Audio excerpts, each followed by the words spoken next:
Hello, welcome to my YouTube channel. फिर से नए क्लास में आप सभी का स्वागत है।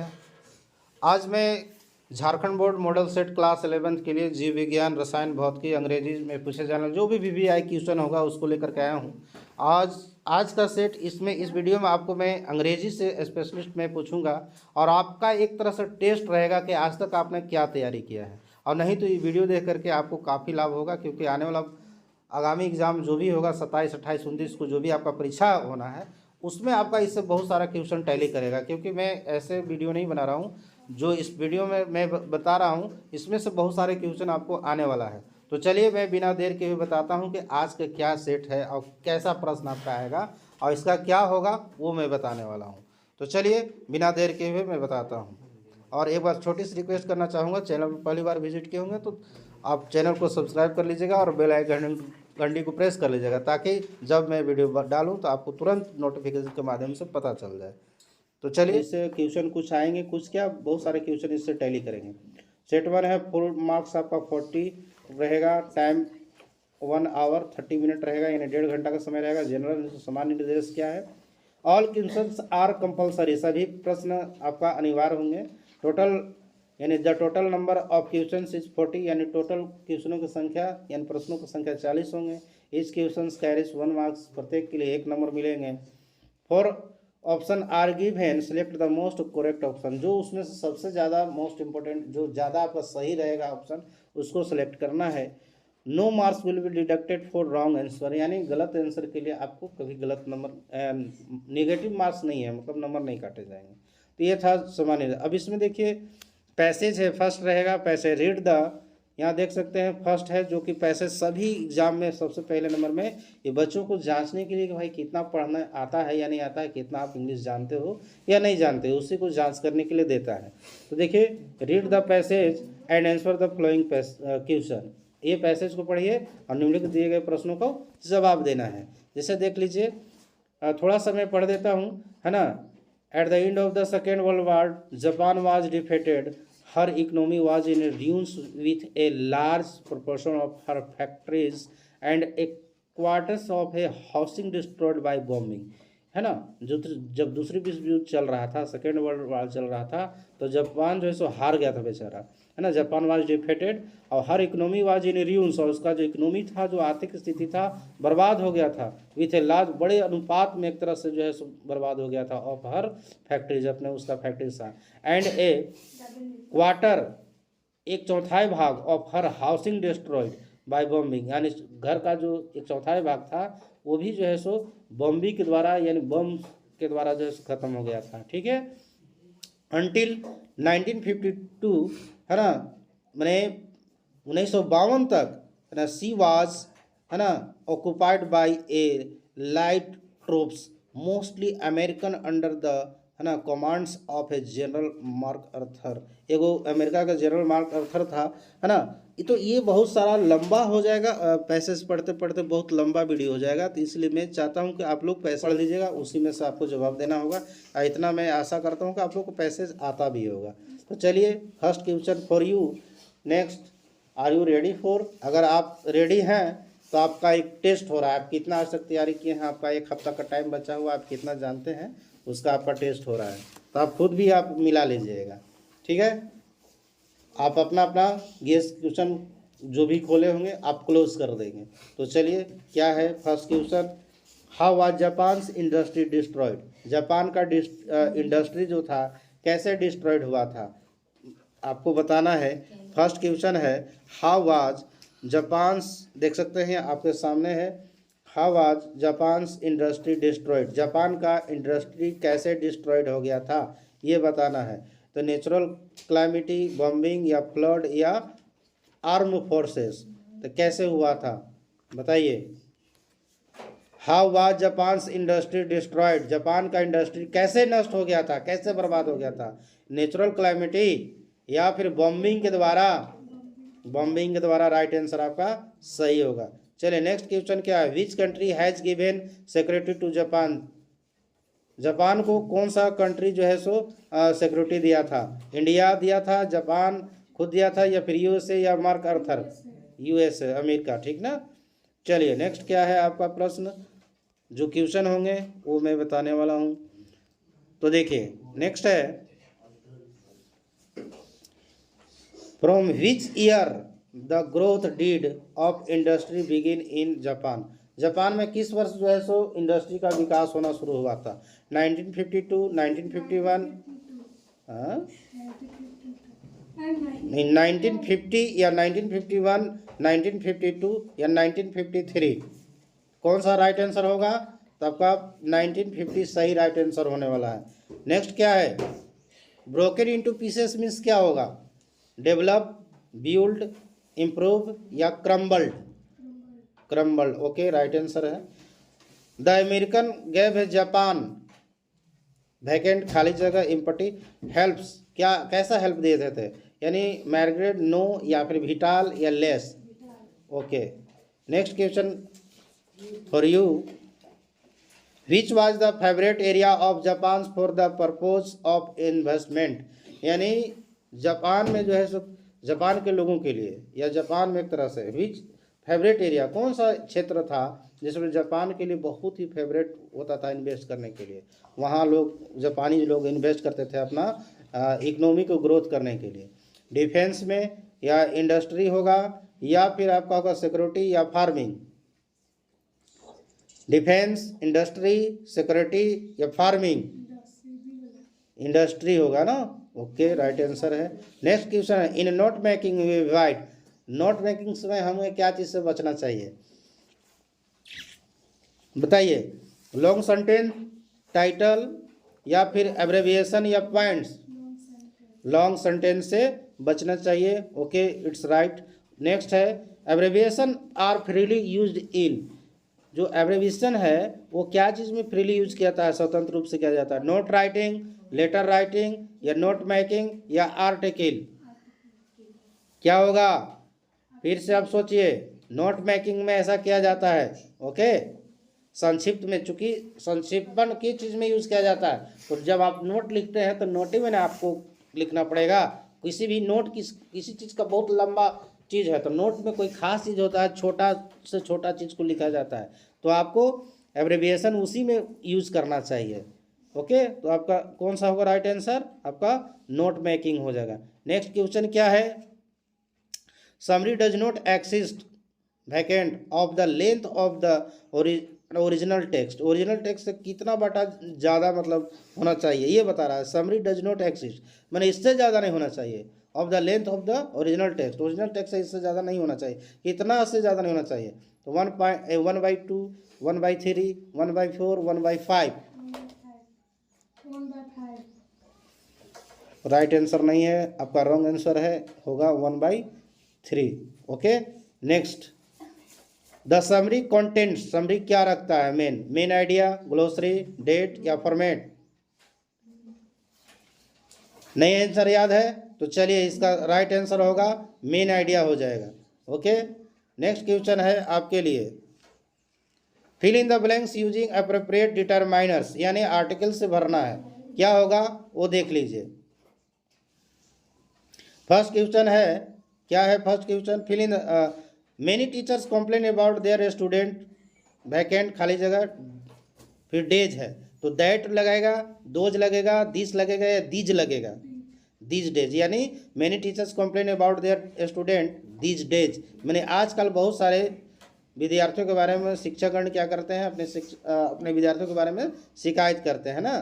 Many teachers complain about their student this days, बहुत से शिक्षक जो है सो अपने विद्यार्थियों के बारे में क्या करते हैं, शिकायत करते हैं, इसका हिंदी निकलेगा।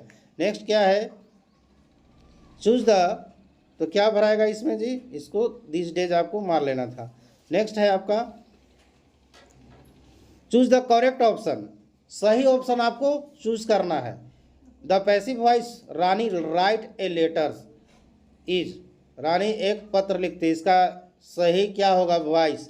ए letter is written by Rani या a letter was written by Rani या फिर a letter are written by Rani या फिर a letter were written by Rani? First होगा, यानी a letter is written by Rani होगा फर्स्ट ना।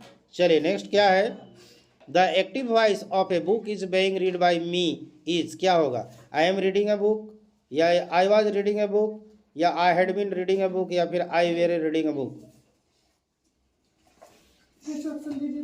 नहीं देंगे, नहीं आता है तो I am reading a book होगा। ओके, नेक्स्ट देखिए, हमारी बातों को तो सुन नहीं रहे हैं, वहाँ तो आप ढूंढने चल गए कि क्या आंसर होगा, वो पता करने गए हैं। Sit down. नेक्स्ट आइए, fill in the blanks with the correct form of tense. You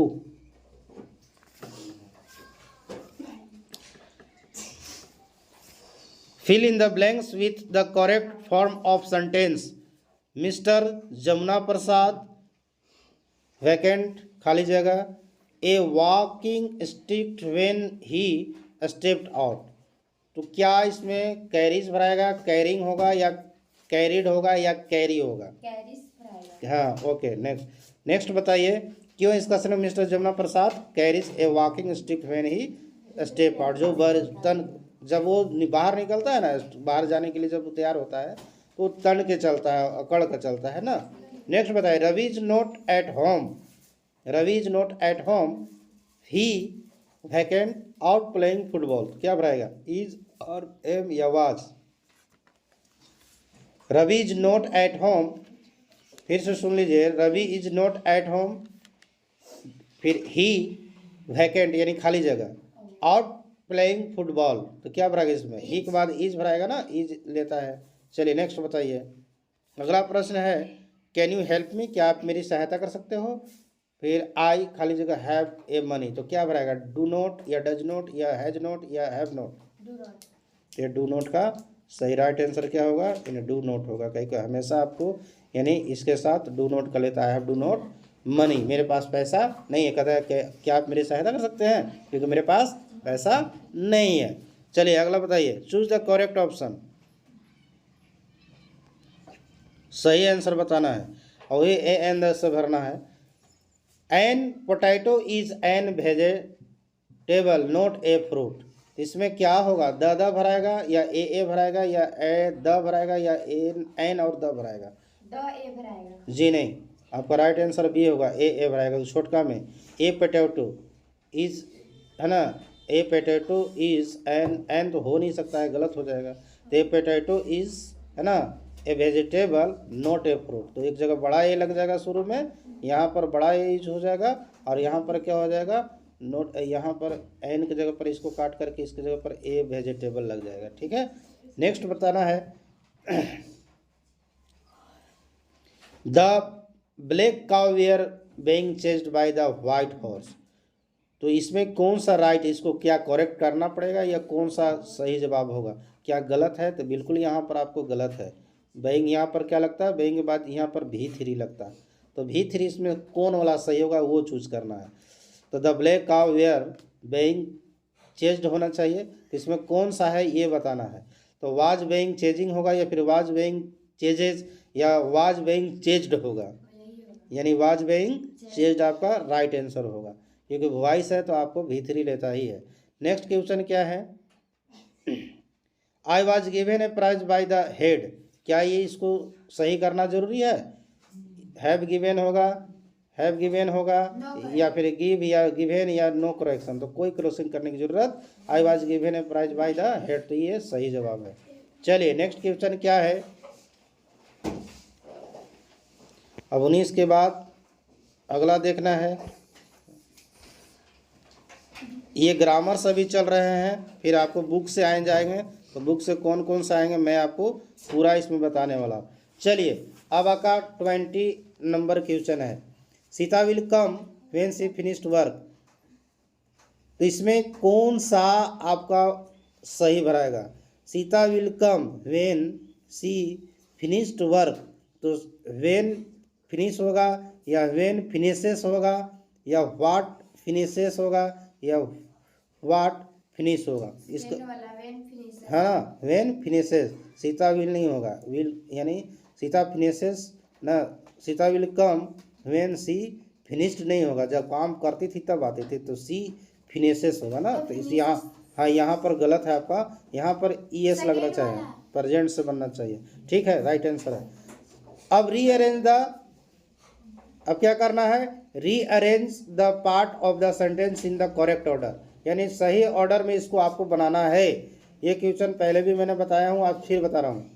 इसका देखिए पहला नंबर में कैसे आपको बताना है वो बनाना है। देखिए ए लेमन इज है, फॉर एनी वन है, फिर आर में है यूजफुल, टोनिक और विच क्वाड्रेटिक प्रॉब्लम। तो सबसे पहले इसका राइट आंसर क्या होगा वो बताना है। अब कैसे जानेंगे, तो ए लेमन इज को पहले में कर देंगे, तो पहले लिख देंगे कितना, पी लिख देंगे, ए लेमन इज। उसके बाद यूजफुल टॉनिक तो आर हो जाएगा, फिर दूसरा नंबर में इसको हम लोग कर देंगे, आर को कर देंगे। उसके बाद कैसे बनाया जाता है मैं इसको समझा दे रहा हूँ। फॉर एनी वन तो फिर कर देंगे क्यू। उसके बाद फिर आपका क्या होगा लास्ट में, एस आ जाएगा, विथ क्वाड्रेटिक प्रॉब्लम, तो एस। तो इसमें कौन सा ऑप्शन ऐसा है सो आपको ढूंढ के बताना है। तो कौन सा होगा, पी क्यू आर एस है, पी आर क्यू एस कहाँ पर है आपका, पी आर क्यू एस, तो थर्ड वाला आपका सही ऑप्शन हो जाएगा। तो ऐसे आपको इसको सजाना पड़ेगा। इसको अगर देखा जाए तो lemon is a useful tonic for any one with a quadratic problem. किसी को जो एक बीमारी होता है, कोई के लिए भी लेमन एक यूजफुल होता है, ठीक है, क्या है, बहुत ही लाभदायक होता है फॉर किसी के लिए, किसी भी कोई भी आदमी के लिए, है ना, विथ क्वाड्रेटिक, जिसको भी मतलब क्वाड्रेटिक प्रॉब्लम हुआ है, कोई हार्ट से संबंधित बीमारी होता है ना, उसको अगर ऐसा हुआ है तो लेमन बहुत ही ज़रूरी होता है। नेक्स्ट क्वेश्चन क्या है, पी है, यहाँ भी आपको सजाना है। 22 नंबर भी आपको क्या करना है, इसको करेक्ट करना है। इट इज़, फिर है गुड फॉर, उसके बाद प्रोसेसन ऑफ इन्फेक्शन, फिर है चेकिंग द, फिर तो इसमें कौन सा सही लगाइएगा। तो पी तो पक्का होगा पहला नंबर में, आप देख लीजिए, पी आपका नंबर पी हो जाएगा। उसके बाद आपका क्या हो जाएगा, आर हो जाएगा, तो इट इज़ गुड फॉर हो जाएगा। अब प्रोग्रेशन ऑफ इन्फेक्शन, ठीक है, तो यहाँ पर ये प्रोग्रेशन इन्फेक्शन नहीं, चेकिंग द इन्फेक्शन होगा, यानी इसमें आपका हो जाएगा एस लगा दीजिए। उसके बाद लास्ट में क्या हो जाएगा, क्यू हो जाएगा। तो ये वाला कौन सा ऑप्शन में सही है, तो देख लीजिए आपका पी आर एस क्यू, यानी सेकेंड में आपका है, इसलिए सही होगा। तो इसका पूरा इस सेंटेंस को देखेंगे हिंदी निकाल के, इट इज़ गुड फॉर, ये सही है सभी किसके लिए, तो चेकिंग द, है ना, प्रोग्रेशन ऑफ इन्फेक्शन, यानी इन्फेक्शन का कितना बढ़ रहा है उसको चेकिंग करने के लिए अच्छा है, तो इसलिए सही होगा। इस तरह इसका पैटर्न सही बैठेगा। नेक्स्ट क्या है, आगे हम लोग देख लेते हैं। द स्टोरी क्या होगा, द स्टोरी जो कहानी है आपका, अब यहाँ बुक से आ गया है, जो भी होगा अब आपका लिटरेचर से है, कंटेंट्स वहीं से अब है, अब आपको किताब पढ़े होंगे तो जवाब दे पाइएगा।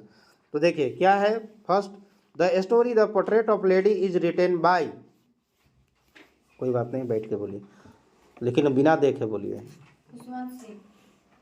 The story the portrait of lady is written by, कौन सा होगा, खुशवंत सिंह, नैनी पालिक वाला, या फिर है ना कॉर्डन कुक होगा, ये आर विलियम्स। तो आपका राइट आंसर क्या होगा, खुशवंत सिंह, बिल्कुल राइट आंसर दिए हैं। ईमानदारी से देना है जवाब, क्योंकि आप खुद एक टेस्ट दे रहे हो। आप नेक्स्ट क्या है, okay, Khushwant Singh grandfathers portrait hung above the mental peace in the, मैंने खुशवंत सिंह का जो फोटो था कहाँ टंगा हुआ रहता था, बेडरूम में, ड्राइंग रूम में, या फिर बाथरूम में, या फिर स्टडी रूम में, ड्राइंग रूम में। ओके, राइट आंसर आपका सही होगा, ड्राइंग रूम आपका आंसर होगा। नेक्स्ट क्या है, Khushwant Singh grandfather was an old man, Khushwant Singh का जो एक फादर थे, ग्रैंडफादर दादाजी, बहुत बूढ़ा आदमी थे। हु यूज टू वियर, वो पहना करते थे, क्या पहना करते थे, खाली जगह है, जीन्स पहनते थे कि बिग टर्बन या टॉर्जर या नन ऑफ द एबव, तो ये बिग टर्बन राइट आंसर होगा, बिल्कुल आपका राइट आंसर ये होने वाला है। चलिए नेक्स्ट प्रश्न क्या है, नेक्स्ट क्वेश्चन क्या है आपके लिए, देखिए, what would Khushwant Singh and his grand mother feed the village dogs with, गांव के जो कुत्ते होते हैं उसको खुशवंत सिंह और उस ग्रैंड मदर क्या चीज़ खिलाती थी, बोन्स मैंने हड्डी देते थे, ब्रेड रोटी या मीट या फिर चपाती, बिल्कुल राइट आंसर चपाती होगा। चलिए नेक्स्ट क्वेश्चन क्या है। The grandmothers believed that, grandmother को विश्वास था कि द एजुकेशन शुड बी, कैसा एजुकेशन में उनको विश्वास था, क्या रिलीजियस बेस्ड होना चाहिए, धार्मिक, या फिर कंप्यूटर बेस्ड या आइडिया बेस्ड। हाँ रिलीजियस बेस्ड, क्योंकि खुद भी एक क्या थी वो, धार्मिक थी। क्योंकि जब वो अपने खुशवंत सिंह की स्कूल में छोड़ने जाते थे तो वो खुद सटले एक बगल में पीछे मंदिर था, वो मंदिर में वहाँ जाकर के टाइम पास करते थे या पूजा पाठ करते थे, है ना, कहानी पढ़ाया है बिल्कुल आप लोग को। तो चलिए नेक्स्ट क्या है।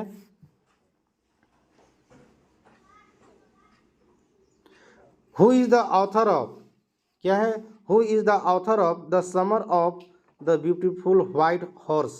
इसका ऑथर पूछ रहा है, the summer of the beautiful white horse का लेखक मतलब कौन है से पूछ रहा है। एजे कॉर्निन होगा या विलियम वर्ड्सवर्थ होगा, विलियम शेक्सपियर या फिर विलियम सायरन। डी ऑप्शन सही होगा।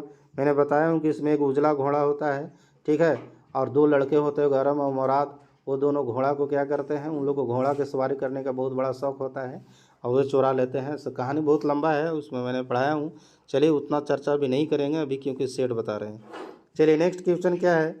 What were the hallmarks of the Garogelian tribe, जो गैरोगेलियन ट्राइब थे, समुदाय के लोग, वहाँ के जो गैरोगेलियन ट्राइब थे, उसका क्या एक मुख्य विशेषता था, जो मतलब उनकी पहचान था। तो trust, honesty, both and B and none of these ever. Honesty, बहुत ईमानदार थे, है ना, चोरी नहीं करते थे बेचारे। तो फिर वो व्हाइट हॉर्स क्यों चुराए थे, शौक पूरा करने के लिए, वही प्रश्न उठता है कहानी में। चलिए नेक्स्ट क्या है। Who was the true owner of the white horse, यानी जो उजला घोड़ा था उसका मालिक कौन था, ओरिजिनल मालिक जोहन बैरियो था कि फेटवाजियन था या फिर डिक्रेन हेलेबियन था या फिर जोराब था। जोहन बैरियो किसान था, वही उसका मेन मालिक था। बेचारा के एक आध महीना से घोड़ा बुलाया था, मिल नहीं रहा था। चलिए नेक्स्ट बताइए आप लोग। At what time did अरम and Murad ride the horse, मैंने किस समय अरम और मुराद जो है सो घोड़ा की सवारी करते थे। तो लेट नाइट, मैंने रात, देर रात को, या फिर बी अर्ली मॉर्निंग। चलिए ठीक है, राइट आंसर आपका बी अर्ली। सुबह सुबह 4 बजे भोरवे में लोग घोड़ा सीखने, घोड़ा पर सवारी करने के लिए सीखने चल जाते थे। नेक्स्ट है व्हाट वाज मुराद डिजायर, मुराद का क्या डिजायर था, क्या इच्छा था। टू ऑन ए हॉर्स, कि मैंने वो, उसका यही इच्छा था कि मैंने वो एक घोड़ा पर सवारी करे, ठीक है। नेक्स्ट क्वेश्चन क्या है। The author of the story we are not afraid to die if we can all be together is, इसका लेखक का नाम पूछ रहा है। एक स्टोरी है, इसका लेखक का नाम क्या है सो बता रहा है कि अगर हम लोग सब साथ रहेंगे तो मरने से नहीं डरेंगे। इसमें समुद्र में इन लोग सब भयाक पर जाते हैं एक, और उसमें समुद्र में तूफान आ जाता है, सभी लोग डूबते हैं और डूबने से इन लोग बहुत डरते नहीं हैं, यही कहते हैं कि हम लोग, है ना, अगर सब परिवार एक साथ रहेंगे तो मर भी जाएंगे तो कोई ज़्यादा डरने की ज़रूरत नहीं है, क्योंकि कोई एक दूसरे को चिंता में नहीं डूबे रहेगा कि अगर मैं मर जाऊंगा तो उसका क्या होगा। चलिए तो क्या होगा, ये गार्डन कुक एंड एलान ईस्ट होगा या हाँ गार्डन कुक एंड एलान ईस्ट। चलिए बिल्कुल राइट आंसर होगा, यही आपका फर्स्ट ऑप्शन होगा, यही राइटर थे। चलिए अगला प्रश्न क्या है। The author of the story, अच्छा तो हो गया ना। नेक्स्ट है the narrator and his wife spent 16 years to improve their, क्या चीज़, जो एक तरह से नरेटर जो खुद कथा कह रहे हैं, वक्ता हैं, और उसके जो पत्नी है लगभग 16 साल बिता दिए थे इम्प्रूव देयर, क्या चीज़ सुधारने में। तो सी फारिंग स्किल या फिर राइटिंग स्किल या फिर लिस्टनिंग स्किल या नन ऑफ दीज, कौन सा होगा, यानी क्या होगा, यानी राइटिंग स्किल नहीं, कहा वहाँ लिखे पढ़े गए थे समुद्र में, यह सी फारिंग मैंने समुद्र में वो कला सीखने के लिए गए थे, ठीक है। चलिए अगला प्रश्न क्या है। 200 years ago round the world war voyage was made by, 200 साल पहले जो है सो समुद्र में पूरा मैंने घूम ले थे, कि कौन घूम ले थे, किसके द्वारा मैंने पूरा लगाया गया था चक्कर। कैप्टन जेम्स कुक थे कि कोलंबस थे या वास्को डी गामा था या फिर नन ऑफ दीज, यानी कैप्टन जेम्स कुक द्वारा लगाया गया था, बिल्कुल राइट आंसर है। चलिए नेक्स्ट क्वेश्चन क्या है मैं लेकर चलता हूँ। देखिए क्वेश्चन नंबर 36 आ गया। What was the name of the author's boat? Author का बोट का क्या नाम था? Titanic, beautiful boat, wave walker या वोयागर? क्या होगा? वेव वॉकर, बिल्कुल राइट आंसर है आपका वेव वॉकर। नेक्स्ट क्वेश्चन क्या है? The length of the wave walker was, माने जो वेव वॉकर था उसका लंबाई कितना था? 23 मीटर्स या 20 मीटर या 25 मीटर या none of these? 23 metres. Okay. Next है who is the poet of the poem the voice of the rain? यानी जो द वॉइस ऑफ रेन है उसका कवि कौन है? उस कविता का कवि कौन है? श्रीलेट टॉल्सन है कि वाल्ट व्हिटमैन है या मार्कुस नेटिन है या फिर टेड ह्यूजेस है?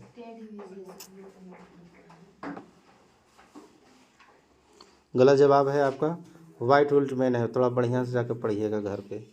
नेक्स्ट क्या है? What is the meaning of the phrase poem of the earth? Poem of the earth का मीनिंग क्या है? The poem is about earth या rain gives the same pleasure to earth as the poem gives to the humans? क्या होगा इसका right answer? जी नहीं, second option सही होगा। Rain gives the same pleasure to the earth as the poems gives to the human runs. ठीक है, ये आपका राइट आंसर था। नेक्स्ट क्या है? 40 लास्ट है आपका आज के, तो इसमें देख सकते हैं what was the strength to tell in the poem the voice of the rain? क्या स्ट्रेंथ था जो कहा था उसमें जवाब आया था? The rain replied to the poet's questions, बिल्कुल यही था। फर्स्ट ऑप्शन इज राइट होगा क्योंकि उसका जवाब आया था जब कवि पूछ ले थे, है ना, प्रसाद से कुछ बात है तो उधर से भी रिप्लाई आया था। ठीक है, तो उसके लिए वो स्ट्रेंथ था। ठीक ना, एक तरह से रेन रिप्लाई स्ट्रेंथ था, विचित्र था। तो ये आपका 40 क्वेश्चन आपका फर्स्ट सेट का था। ओके, मैं आशा करता हूँ कि सारे वीडियो में जो भी मैं बताऊँ आपको अच्छा लगा होगा। चलिए आज का वीडियो कैसा लगा? अगर अच्छा लगा तो लाइक करेंगे, शेयर करेंगे और चैनल को फिर से सब्सक्राइब कर लीजिएगा अगर अभी तक नहीं किया हमें। चलिए फिर मिलेंगे नेक्स्ट वीडियो में, तब तक आज thanks for watching this video.